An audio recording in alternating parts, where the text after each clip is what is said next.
Hello and happy Thursday, everyone. I am Meredith. I am here with our message for the 9th of January, 2025. We're using the Wild Reflections. Yes, I remembered the name of this deck for our message today. We have the sun in Capricorn, the moon's in Aries until about 8 o'clock tonight when it shifts signs into Gemini.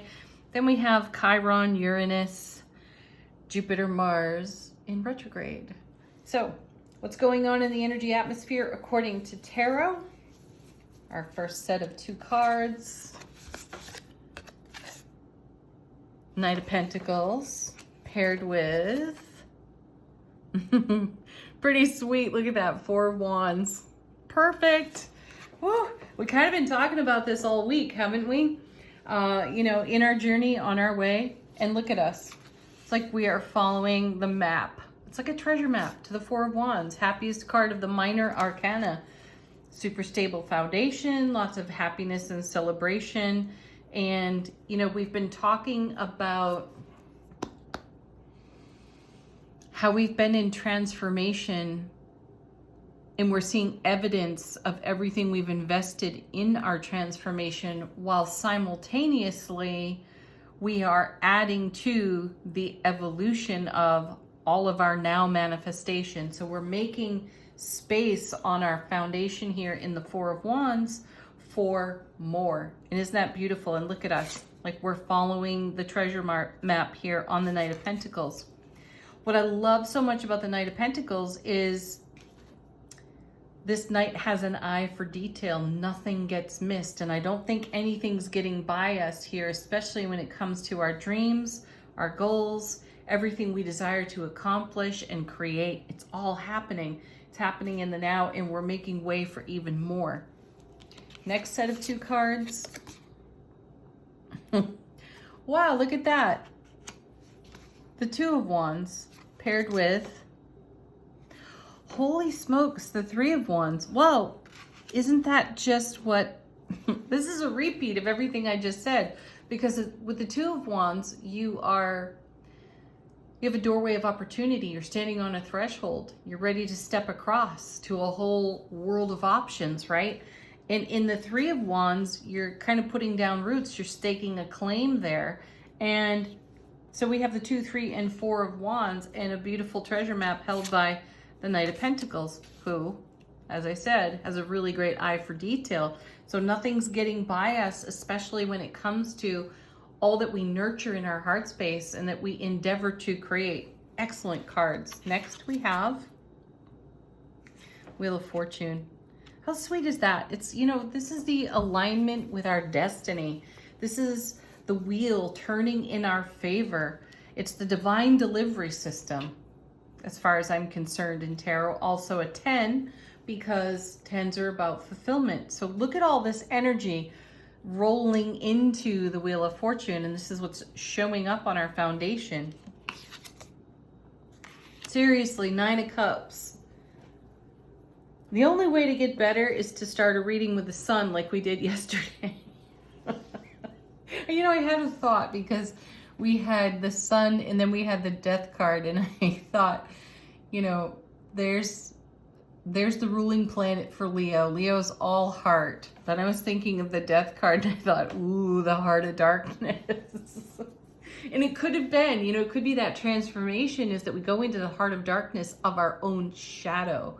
We've seen the Hermit too. And what does the Hermit do? But, answer the beckoning quest, walks into the shadow, holds the lantern, which has a spark of the sun in it, and we shine it into our shadow.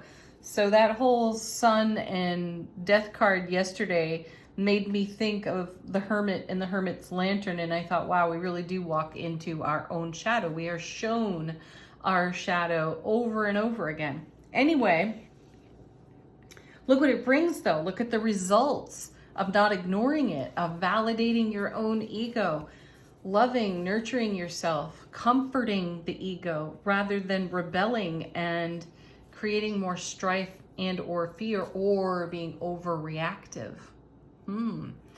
So then we have the 9 of Cups, which is dreams come true, wishes fulfill, and this is on the other side of the Wheel of Fortune. So look at this powerhouse of cards that are aligned for us. This is an alignment of our destiny and a fulfillment of our dreams and our wishes. Amazing.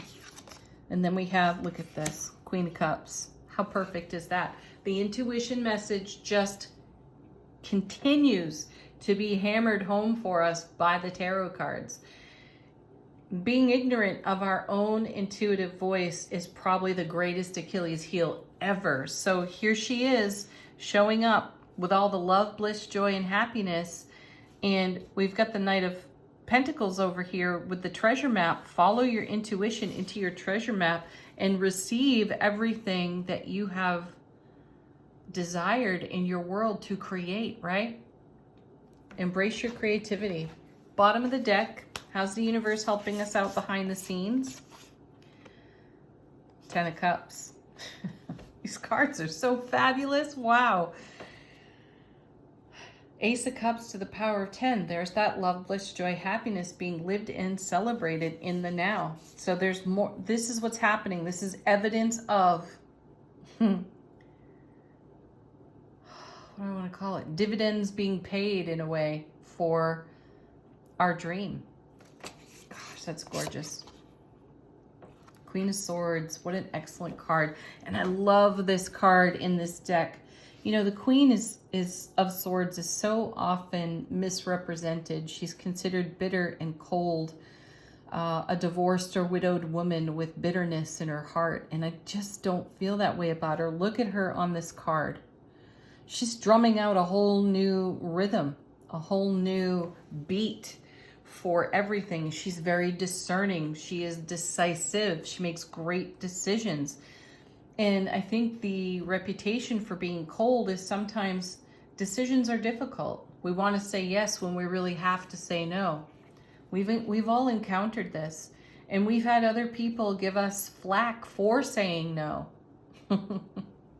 And then we feel pressured to perform in a way that pleases other people. And I say F that, because that's people pleasing. And this Queen is not a people pleaser. What does it take for you to create your dream, the fulfillment of your dream? So we have 2, 3, 4 of Wands on the table. We also have the 9, the 10, and the Queen of Cups on the table. What are you going to allow to stand in your way? According to this Queen, nothing. And at times that may feel unfavorable, though we've also been encouraged to keep our eye on the ball, on the bigger picture, which is everything that the Wheel of Fortune is delivering. So sometimes you've got to be tough. Oh, yeah, look, there's the 9 of Swords. Perfect. You know, that's the anxiety we can sometimes create for ourselves by not following through on our intuition, listening to our inner being, the inner voice, the inner guidance, right? So that may happen. I had this moment yesterday, and what do you do when that comes over you? You embrace it. You do not turn away from it. Love yourself harder. And this can pass with grace and ease. So the 9 of Swords is, you know, it's a challenging card, like seeing the Tower, like seeing the 3 of Swords. There's some shite that needs dealing with, right? So deal with it. Don't turn away from it. Really embrace it. Pull your hands away from your eyes and look at everything. And show up loving. It'll turn out fantastic. And look at that. Right after the 9 comes the Ace of Swords. So these two make the 10. Another 10 in the reading. And the 10 of Swords has been with us quite a bit lately. So right here, we are cultivating some self-mastery, which is exactly what we have to cultivate when we find ourselves here in the 9 of Swords and we're reacting to something. We have to garner our gains and pull in every good thing we know to support ourselves. That's divine self-mastery right there. And then look at that. We're off to the races with the Chariot, number 7, Heaven Touches Earth, in the Chariot card out of the major arcana. So we're going to move ahead dynamically no matter what we're facing here. I like that a lot. All right, angel answers. Put a question to this deck if you have one.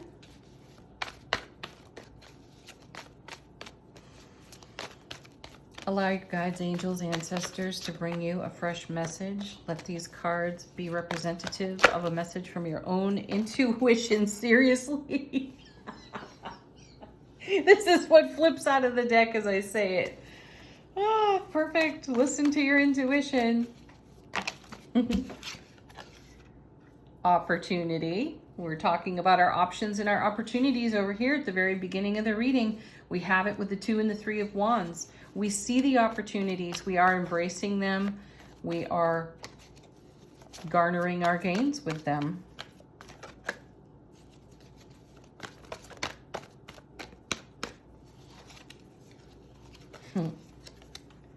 One of the favorites here, let go. I think that's the second time this week we've seen it. Ooh. Then we have big happy changes falling out. We have no need to worry. Then we have unlikely showing up again. That's the second time we've seen that one, I think, this week, or at least recently. So what's unlikely here? It's unlikely you'll miss the opportunities. And with the Queen of Swords in the reading, it's unlikely, and the Knight of Pentacles, it's unlikely you will miss the cues and the clues that are going to show up in your path. You will intuitively be guided to them, and you will take advantage of them for your highest and greatest outcome. Final word, angels and ancestors, how's our soulful presence informing our waking consciousness? And we have the drum. That's cool because we had the Queen of Swords there with a drum. Dream and journey. Absolutely. Dream about your options and opportunities and how they are going to benefit your foundation as a whole. Have the best Thursday ever, people. Peace, love, joy, happiness, and namaste.